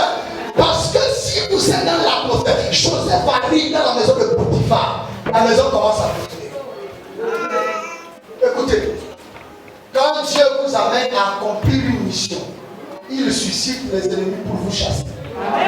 C'est comme ça que quand Joseph est dans la maison de Potiphar, sa femme vient pour séduire Joseph. Joseph fuit et il va en prison. Mais Joseph va rencontrer encore quelqu'un d'autre qu'on appelle les chansons de Pharaon. Il va faire un rêve. Comment un rêve peut changer la vie de quelqu'un? L'atmosphère. Est-ce que vous comprenez? Parce que il y a des choses. Là, vous êtes là. Rien que votre présence a la capacité de changer l'atmosphère de quelqu'un. Quand j'étais venu voir mon frère avec ma femme, la première question qu'il m'a posée, est-ce qu'elle t'est fait prospérer? J'ai dit ça comme ça. J'ai dit, frère, c'est pas une question. Parce que depuis qu'elle est là, celle qui a commencé à tout changer, elle a commencé à faire un nettoyage à sein, même la délivrance, c'est elle qui a fait. Parce que depuis qu'elle est rentrée dans ma vie, les choses ont bougé. Je commence à jeter les terrains. Les millions commencent à venir. Parce que l'atmosphère, son atmosphère, elle n'est pas née d'une famille de riches. Parce que l'atmosphère se réfère à l'étoile. Jésus, quand il est né, la Bible déclare ce n'était pas les gens qui ont suivi son étoile, ce sont des magiciens qui ont suivi son étoile. Frères et sœurs, écoutez-moi, vous ne pouvez pas être là et votre vie ne prospère pas en criant seulement au nom de Jésus. Amen. Ta vie, quand tu regardes les autres, quand tu regardes autour de toi, l'atmosphère. Il y a des gens, vous venez à côté de j'aime être avec telle personne. J'aime quand la personne me parle. J'aime être dans la présence de cette personne. Parce que quand elle me parle, je sens que quelque chose. Mon cœur est dans la. Une personne n'a pas encore dit ça. On y fait la délivrance. Alléluia. tu es béni. Quelqu'un qui est béni change l'atmosphère. C'est pourquoi moi à l'église, personnellement, je ne suis pas dedans. Quand quelqu'un commence à dire, venez, on va prier contre l'esprit de l'odeur, j'ai interrogé le micro. Moi je suis venu parce que je suis béni. Donc ma présence doit changer les choses. Oh non, je ne vous sens pas, toi tu sens moi. Quelqu'un me comprend? Parce que je ne peux pas être ici. Ah, pendant que je chante, pendant que je prêche, pendant que je dirige, les choses doivent être changées. Même s'il y a quelqu'un côté qui ne veut pas prier, mais seulement mon atmosphère doit commencer à changer l'atmosphère de la salle. Parce que ça ne dépend pas de moi, ça dépend de ce qui est sur moi. La bénédiction fait en sorte que quand tu sors ici, tu n'es pas la même personne.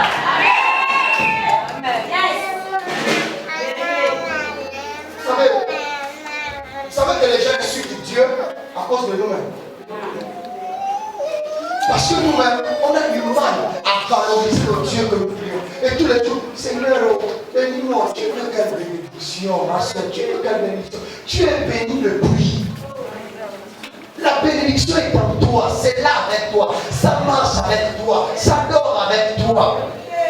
Mais ce que tu n'arrives pas à comprendre, c'est que tu n'as pas encore réalisé. Écoutez-moi. Quelqu'un est venu un jour à l'église, il est venu prêcher. Après, il a vu une belle fille. Et puis il me dit non, la fille a l'esprit de Jézabel. Je dis d'abord, oh oui. Je dis ok, j'ai compris. Je vais faire la différence. Et qui vous a dit que le fait d'être belle, de faire sa beauté, d'être beau, veut dire que c'est l'esprit de Jézabel? Alléluia. Oh non, quand tu regardes, elle est là, mais si tu es mon ami, la bénédiction aime ce qui est beau. La bénédiction aime ce qui est bien. La bénédiction aime ce qui sent bon.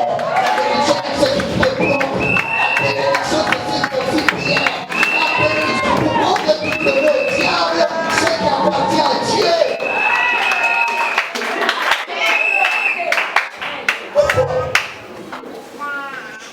Donc, nous là, quand on fait beauté, c'est Jézabel. Maintenant, la pauvreté qui est sur nous là, c'est quoi? La souffrance, c'est quoi? Alléluia. Les chers frères et sœurs, écoutez. Si tu réalises aujourd'hui que tu es béni, arrête de te mépriser. Arrête de te mépriser. Écoute, même quand tu ne travailles pas seul au matin, sors-toi. Sors-toi. Marche, fais ça. Moi, je demandais sur les témoins des gens ont disparu. Ils ont disparu parce qu'ils se rendaient compte que les images qu'on se rencontrait dans les carrefours, et ils n'avaient plus au niveau. Il n'y a pas de raison que tu dises que tu pries un Dieu de gloire, mais toi-même tu ne te comportes pas comme quelqu'un de gloire. L'atmosphère, est-ce que vous savez que vous-même, vous pouvez être à l'origine du fait que les gens ne s'approchent pas de vous? Ce n'est pas forcément les démons. Hein? Comment quelqu'un qui est venu de ce moment? Comment? Hein? Tu es béni. Est-ce que vous réalisez d'abord la valeur de la bénédiction? Tu es béni. Béni. Béni. Donc en réalité, quand tu te regardes, il n'y a personne qui est comme toi, qui est unique en ton genre. Si tu ne commences pas à te donner de la valeur, personne ne te donnera de la valeur. Mon atmosphère, ça ne dépend pas du fait que quelqu'un va m'apprécier. Quand quelqu'un me dit tu es bien habillé, tu es beau, je me dis je le sais. Est-ce que tu me comprends?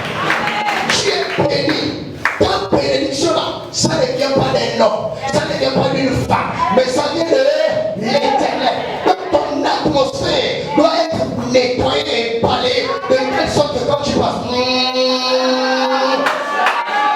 nous ne sommes pas Jésus qui n'avait ni beauté ni éclat pour attirer les regards. Nous sommes des humains, donc on doit attirer les regards.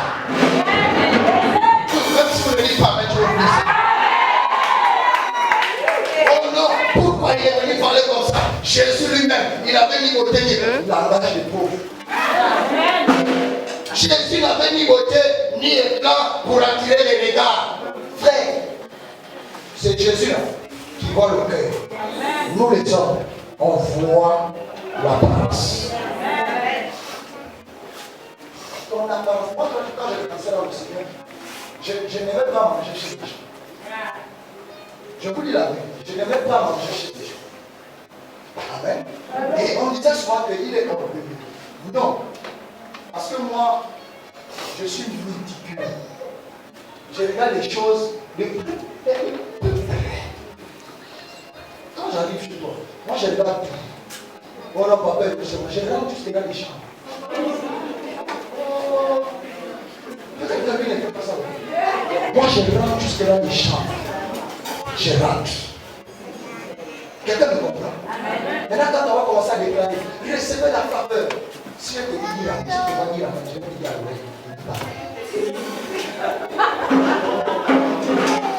parce que la bénédiction, c'est une atmosphère. Tu ne peux pas avoir une maison sale et dedans être béni. La saleté, c'est le symbole du péché.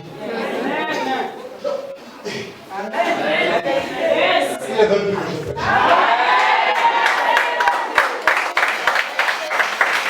Alléluia.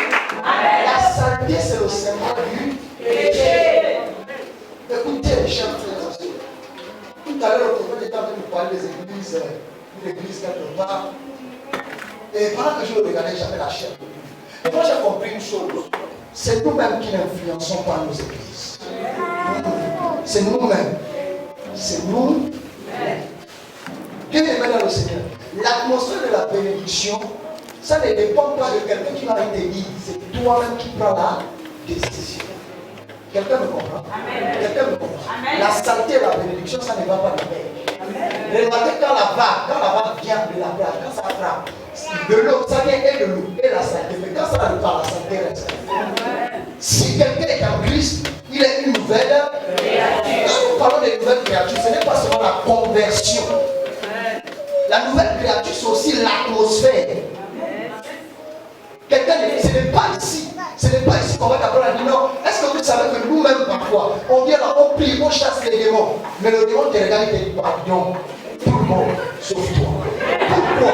Parce qu'il sait qu'après ici, il va te retrouver à la maison dans la salle.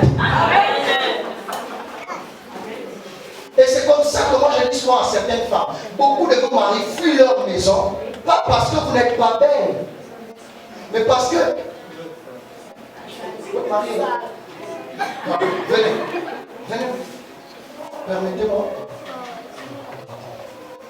Ouais, si papa, votre prénom, papa Achille a croisé maman Livia, elle portait les lunettes. Elle était bien habillée. On est d'accord? L'une des choses qui l'a attirée, c'est tout ça. On est d'accord? Maintenant, il prend maman Livia, l'installe à la maison. Maintenant, matin, maman Livia est pas.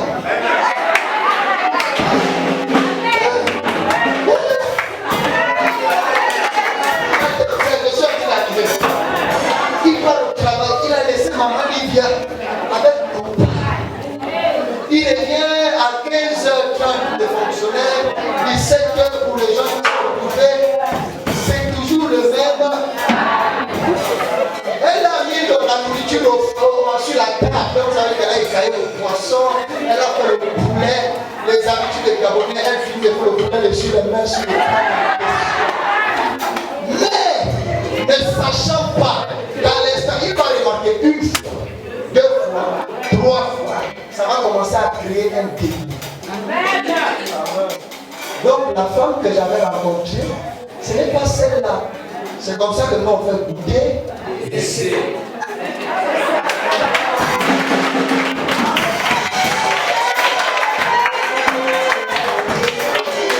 Donc en réalité, lui il a écoutez-moi. Quand nous on dit ça, le mariage c'est le frère. Dis-moi papa, je t'ai dragué maman Lita, j'avais vu son frère. Tu l'as dragué pourquoi? Son aspect d'abord. En réalité, le mariage va d'abord de l'eux. Il a regardé l'aspect. Il a regardé la beauté, femme africaine. Il n'y a pas les croix à l'intérieur. Quand elle regarde, apportes les verres, c'est bon. Les mecs sont bien, machin, et tout ça. Maintenant, quand tu viens au foyer, ce n'est plus mec, c'est la perruque. Tu vas emprunter chez quelqu'un. Mais tu crois que tu es béni. Et c'est là où viennent les problèmes. Il va te supporter.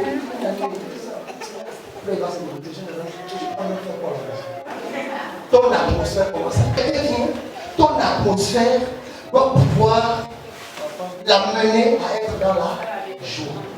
Quand tu es dans la maison, toute la journée, c'est ton atmosphère. Ce n'est pas où j'ai l'onction. Non, ce n'est pas l'onction. L'onction, c'est pour les démons. Oh, je suis belle là, c'est l'onction. Non, c'est la bénédiction. Est-ce que tu comprends? Je ne travaille pas, je suis obligé de bénéficier. Il faut savoir la tête. Même si tu es célibataire, hein, le matin, lave-toi. Regardez quand la Bible parle, si tu vas dans le jeûne, va dans ta chambre.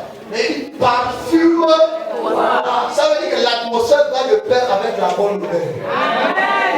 Ça ne veut pas dire, oh non, quand tu mets beaucoup de parfum, tu es chez ta père. Moi-même, le jour après, quand tu vas voir une église, c'est moi qui vais te faire la bénédiction. Alléluia.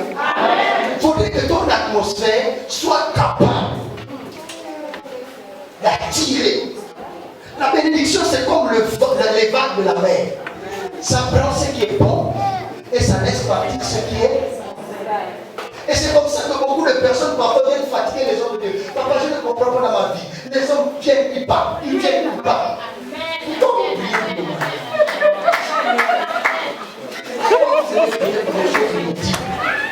Frère, écoutez-moi. Tout homme est destiné pour une femme. Toute femme est destinée pour un homme. Maintenant, ça dépend de ton atmosphère.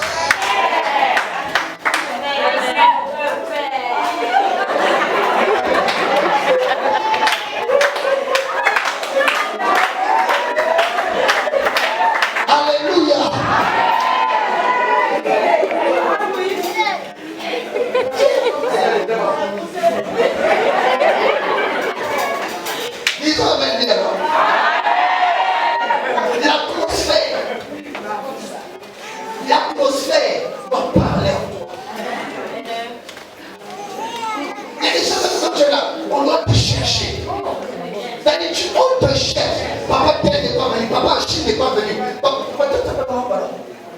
Papa Désiré n'est pas venu. On doit.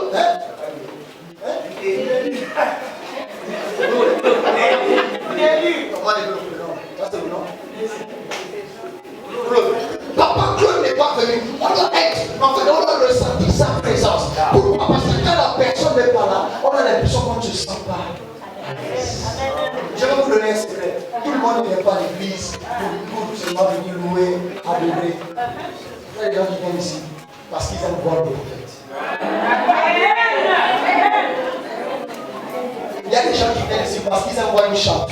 Il y a des gens qui viennent ici parce qu'ils veulent voir tel chanter. Ils veulent voir quelqu'un chanter. Ils veulent voir il est où l'agneau? Ils veulent voir l'agneau jouer au piano. Nous tous, nous n'avons pas les mêmes objectifs. Ça veut dire que c'est la personne que j'aime voir là qui dégage mon atmosphère. Est-ce que vous comprenez? Mais après, il faudrait que ton atmosphère soit propice à ceux qui sont autour de vous. Parce que souvenez-vous, Dieu ne vous a pas béni pour vous. Il vous bénit pour les autres. Il vous bénit pour ceux qui sont autour de vous. Donc en réalité, une bénédiction qui ne s'étend pas sur les autres n'est pas une vraie bénédiction.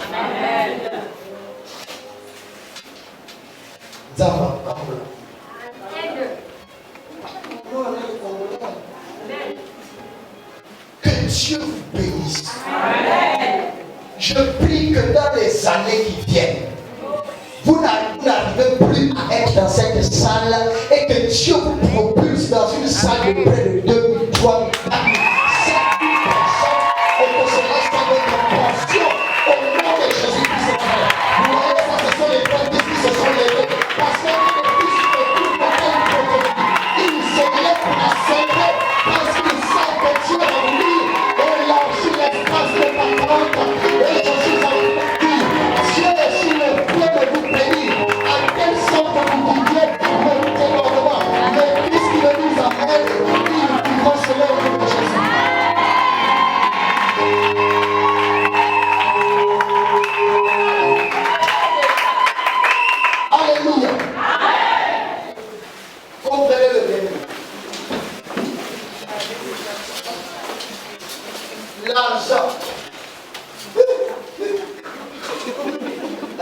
Est-ce que toi tu pensais un jour que tu veux tuer 5 millions, 6 millions?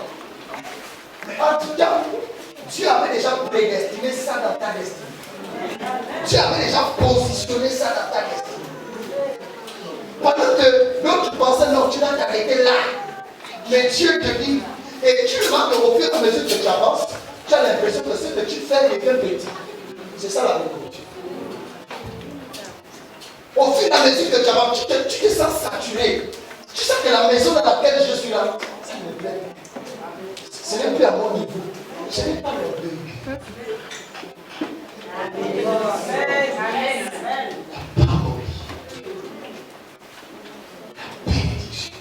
Parce que quand la bénédiction arrive, elle vous sature. Donc en réalité, les biens matériels ne sont que la conséquence de ce que nous avons déjà été. Parce que nous ne sommes pas bénis aujourd'hui.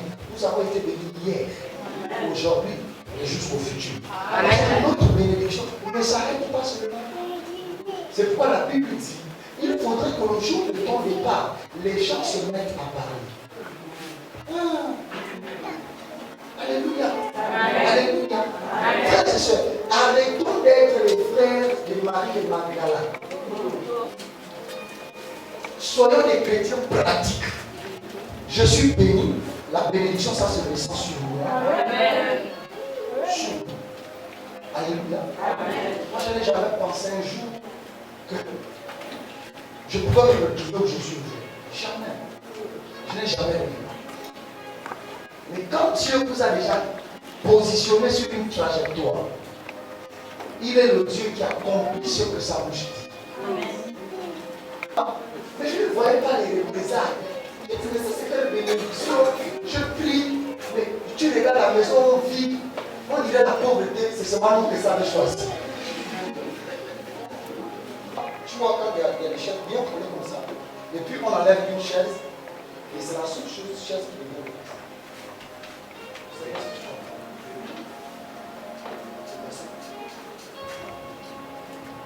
Alléluia.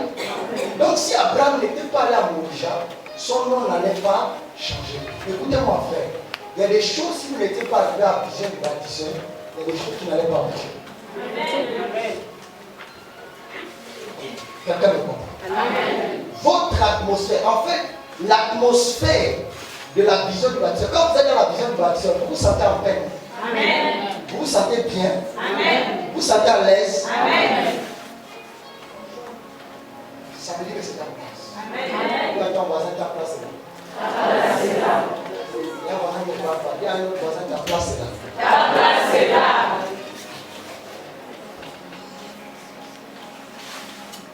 Quelqu'un comprend? Amen. Comprenez une chose, je vais terminer par là, chers frères et sœurs. Comprenez une chose.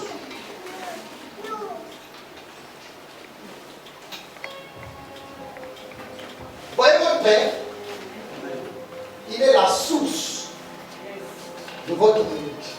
Ça va vous choquer, mais je vais vous oublier ça quand même. Il est la source de votre bénédiction. Donc ça veut dire que vous êtes la bénédiction de sa source. La vérité. Amen. Amen. En d'autres termes, s'il t'arrive, vous n'êtes plus à brûler. Amen.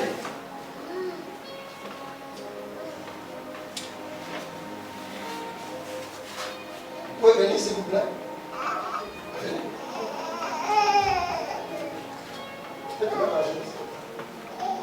Vous voyez, Moïse est à la montagne.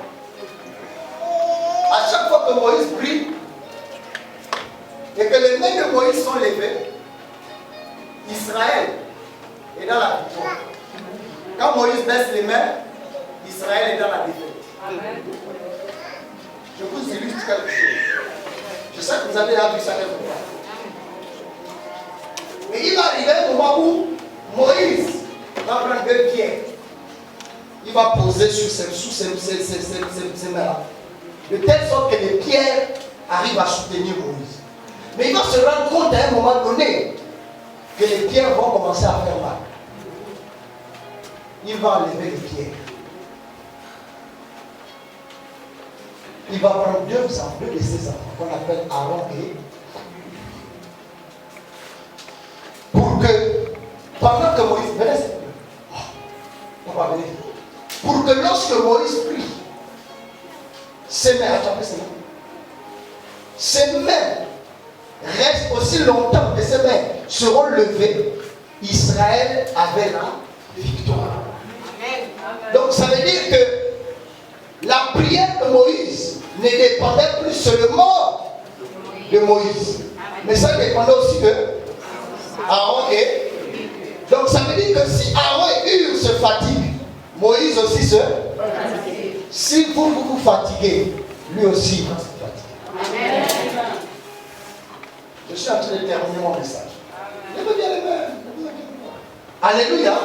Vous voyez, plus vous restez là debout comme ça, un moment, vous aussi, ça va vous fatiguer. Bien aimé dans le Seigneur. L'image de l'église, c'est cette image.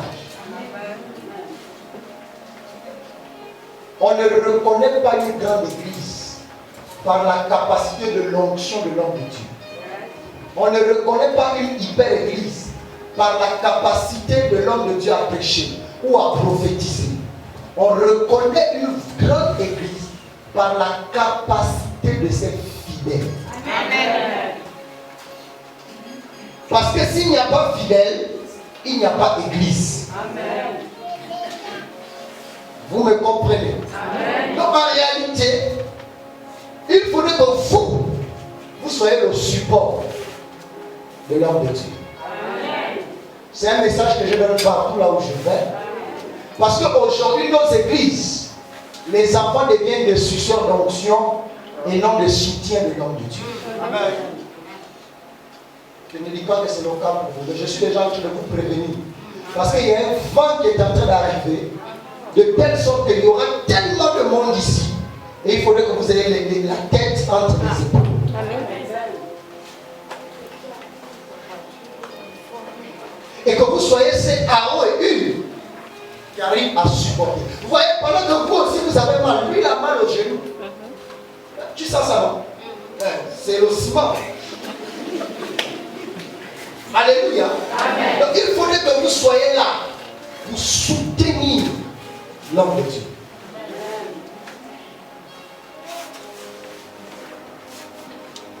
Lève-toi, Moïse. Peut-être que tu vas t'appeler aussi Moïse prophétiquement. Voilà. Alléluia. Merci. Amen. Vous voulez aller loin. Vous voulez, parce que votre bénédiction, si lui ne prie pas, Dieu ne peut pas être. Même si vous connaissez, vous allez au ciel. Dieu ne va pas intervenir. Pourquoi? Je vous dis quelque chose qui va vous choquer. Dieu ne vous connaît pas. Dieu connaît le prophète. Dieu ne vous connaît pas. Mais vous êtes sous le prophète Tony. Donc pour que Dieu vous connaisse, il faut que le prophète Tony vienne dire, papa, regarde papa, pose ta main sur lui. À l'instant, à cause de sa prière, Dieu va poser la main. Parce que le prophète Tony a ouvert sa bouche. La bénédiction dépend de celui qui est au-dessus de vous. Vous me comprenez? Dans l'administration, pour avoir une promotion, il y a des critères à remplir. Si vous ne remplissez pas les critères, on ne peut pas vous choisir. Je ne parle pas de notre administration gabonaise, je parle de la vraie administration. Parce qu'au Gabon, on choisit n'importe qui, n'importe comment. Alléluia. Amen. Vous êtes la bénédiction de Papa de nous.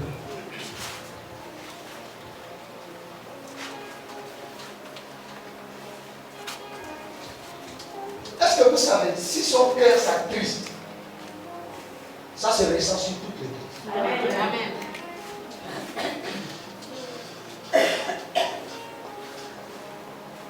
Ça passe?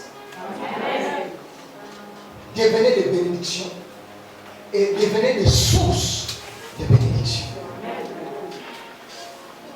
Moi, je suis sûr qu'après ma prédication, tu es une source de bénédiction. Amen. À une condition, que tu restes attaché à la source. Amen. Parce que lui aussi, il a une source. Où il va s'abreuver.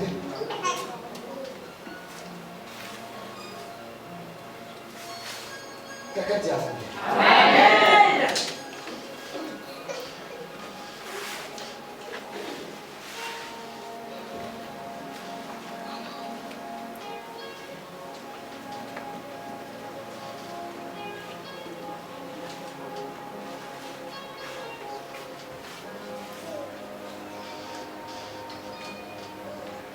Maintenant, lève-toi, je vais te bénir.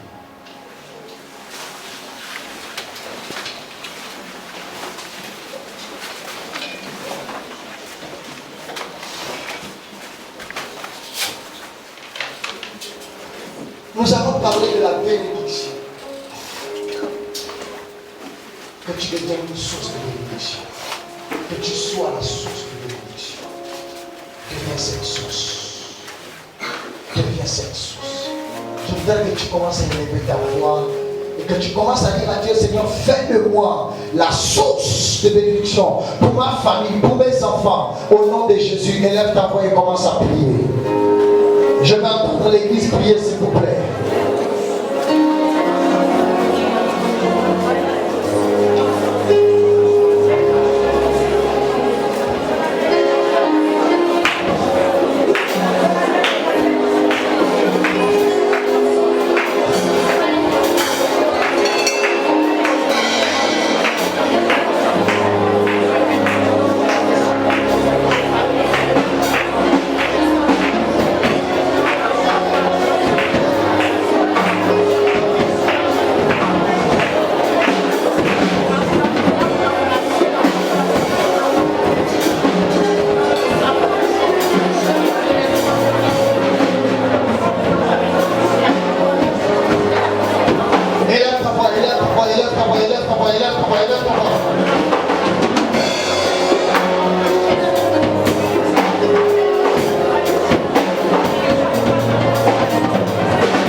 Sur la vie de cette personne, je sens quelque chose monter dans mon esprit. Élève ta voix, commence à toucher 9 personnes. De là où tu ne touches pas forcément ceux qui sont à côté de toi. Tu peux te déplacer, ça peut être ton enfant, ça peut être ton frère, ça peut être ta soeur. Mais je voudrais que l'église soit en train de parler de bénédiction ce matin.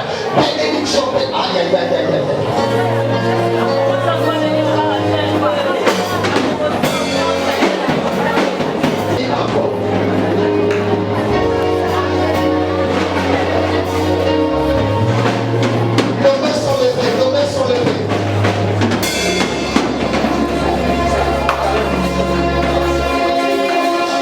Levons nos mains.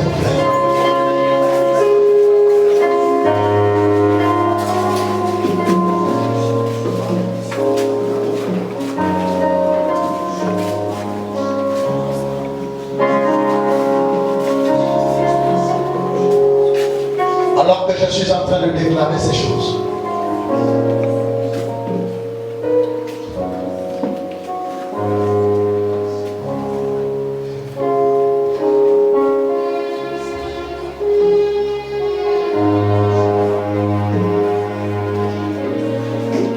la vision prophétique du bâtisseur devient une source de bénédiction. Voici la vision que le Seigneur me montre. Je vois un arbre qui est planté. Et pendant que cet arbre est planté, en bas, il y a un courant d'eau. Et chacun est en train de prendre des fruits. Prendre des fruits. Alors que je suis en train de voir cette vision, à partir de ce matin, quelque chose change en toi. Les choses changent dans ta vie. Les choses changent dans ton ministère. Les choses changent dans ta famille. Les choses changent. Tu ne seras plus la même personne. Tu es en train de te bénir. La bénédiction fait maintenant partie de ta vie et de ton vocabulaire. Tu ne seras plus la même personne. Le Dieu des esprits des prophètes vient t'abreuver à la source de bénédiction. Je le déclare ce matin. Je le déclare ce matin. Le Dieu des esprits des prophètes, il renoue ta tête et